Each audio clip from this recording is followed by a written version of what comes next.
नमस्कार, मैं कोनिका दास। मैं मौजूद हूँ ग्राम सभा डुमरी में, जहाँ मेरे साथ प्रधान प्रतिनिधि के रूप में जियाउद्दीन कुंदन अंसारी जी मौजूद हैं, जिनसे मैं जानना चाहूंगी कि अभी तक इन्होंने 4.5 साल में अपने ग्राम सभा में क्या क्या विकास कार्यों को अंजाम दिए और आने वाले 5 से 6 महीने के लिए क्या रूपरेखा तैयार की ताकि इस ग्राम सभा का कायापलट हो सके। सबसे पहले तो जियाउद्दीन जी, आपका हमारे चैनल में बहुत बहुत स्वागत है।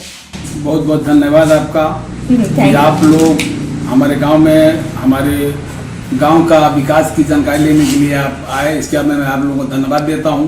Thank you so much. ताकि हमारे गांव की समस्या आप तक पहुंचे, प्रदेश तक पहुंचे, ताकि हमारे गांव का विकास हो।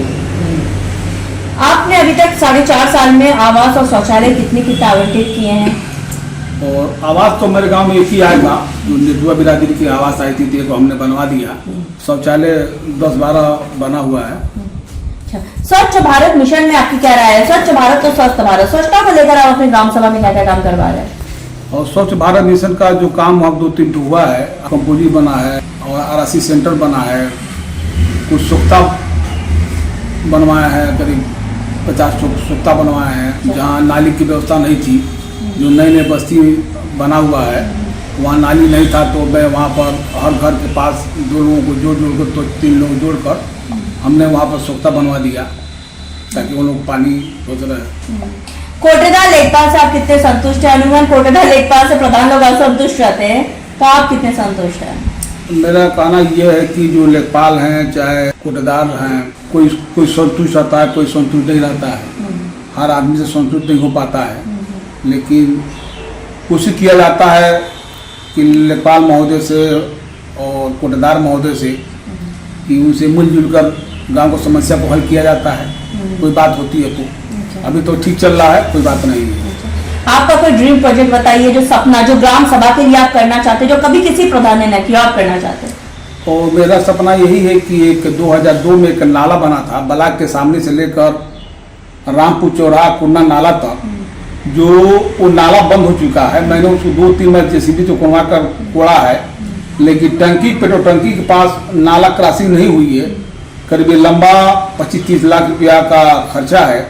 अगर ये मिल जाता तो हमारे गांव की पानी की समस्या खत्म हो जाती, तो ये बढ़ जाता पानी का नाले में। अच्छा, ये बहुत अच्छी सोच है आपकी, क्योंकि नाली की समस्या ही हमें, जब ग्राम सभा में हम जनता से रूबरू हुए थे, तो उन्होंने यही कहा था कि प्रधान जी का काम तो बहुत अच्छा है, लेकिन नाली की समस्या अभी भी ग्राम सभा में बनी हुई है। तो आप जनता के भाव को पहले ही जानते हैं, पहले ही इसका जवाब हमारे सवाल के पहले कर दिए, इसके लिए तहे दिल से आपको शुक्रिया।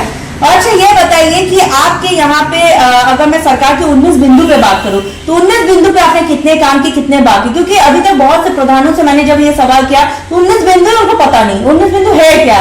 आपको सारे बिंदु पता है और आपने सारे बिंदु पे लगभग काम किए, जैसे विद्यालयों का कायाकल्प, सचिवालय का निर्माण, आंगनबाड़ी के।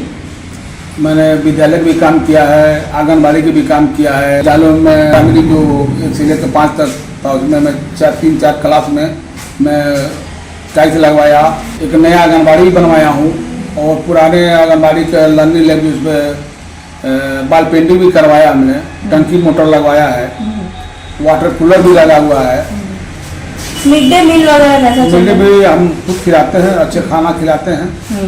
और अभी आपके सामने गैस की समस्या आ रही है, तो उसको मैंने देखा, आप समस्या को दूर करने का प्रयास कर रहे थे।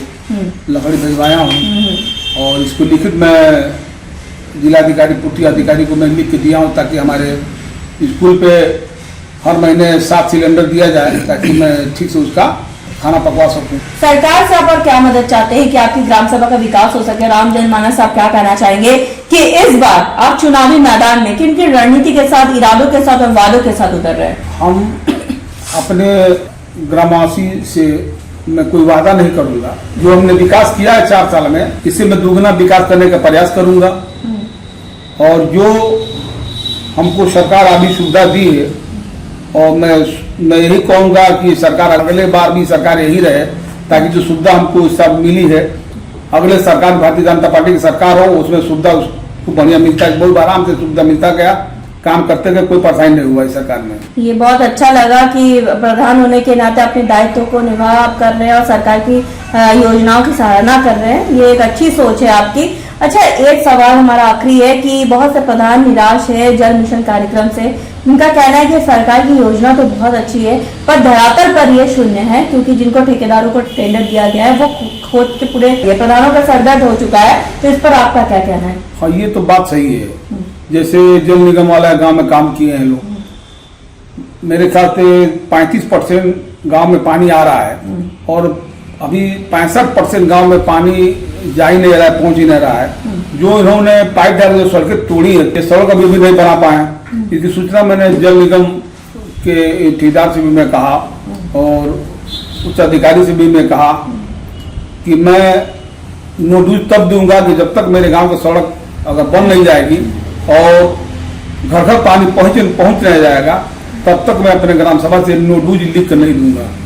हमारे साथ प्रधान प्रतिनिधि जी मौजूद थे। इनका साफ तौर पे कहना है कि उन्होंने अथक प्रयास किया ताकि इस ग्राम सभा को नंबर 1 ग्राम सभा बनाया जाए। जैसा कि उन्होंने साफ तौर पे कहा, इनका ड्रीम पूरी, इनका सपना इस ग्राम सभा में सबसे पहले तो स्वच्छ भारत मिशन के तहत काम करना। इसके लिए वो नाली की समस्याओं को दूर करना चाहते हैं, जो कि एक अच्छी पहल है और अच्छी एक सोच है। जब हम ग्राम सभा में सर्वे किए थे, बहुत जनता से मुखातिब हुए थे, जिनका कहना है कुछ जगह से नाली की समस्या थी, जिस पर हमने आपसे वादा किया था गाँव की कहानी प्रधान और जनता की जुबानी आप तक ले आएंगे। प्रधान की समस्याओं से भी आपको रूबरू कराएंगे ताकि आप इनको वक्त देंगे। पास अभी भी लगभग 5 से 6 महीने का समय है। जैसे जैसे बजट आएगा आपके ग्राम के विकास के लिए प्रधान जी वैसे तत्परता के साथ काम करेंगे और हमें उम्मीद भी है प्रधान जी जिस स्तर से आप ग्रामवासी की समस्याओं को सुन रहे हैं, उसका निवारण कर रहे हैं, वैसे ही करते रहेंगे। मैं पूरा कोशिश करूंगा। हमारे ग्राम के सम्मानित जनता हमसे जो अपेक्षा रखती है, हमको फोन करती है कि ये सर ये काम बाकी है, वो काम बाकी है, मैं तुरंत वहाँ काम देता हूँ। साथ नाली सा भी दिया है, नहीं है तो मैं अभी 42,000 रुपया लगाकर मेरे गांव के पूरे नाली को मैंने साफ करवाया है अपने पैसे से। 5 सफाई कर्मी रख कर 14 दिन में काम कराता। एक लेबर को मैं 600 रुपये देता था, डेली में 3,000 दिया। 14 दिन 4200 रुपया मैं लगा चुका हूँ। गांव के लगभग मैं 85% नाली को मैं साफ कर दिया हूँ। पानी मेरा खूब बढ़िया बह रहा है और उसके साथ मैं फार्मिंग करवा दिया हूँ और नालियों में ब्लीचिंग पाउडर और चूना वूना में छिड़कवा दिया हूँ। अब देखने वाली बात बस ये होगी कि इस ग्राम सभा को हम एक आदर्श ग्राम सभा के रूप में लखनऊ ले जाते या नहीं। वीडियो जर्नलिस्ट राज शर्मा के साथ मैं कुनिका दवा, उत्तर प्रदेश, लखनऊ।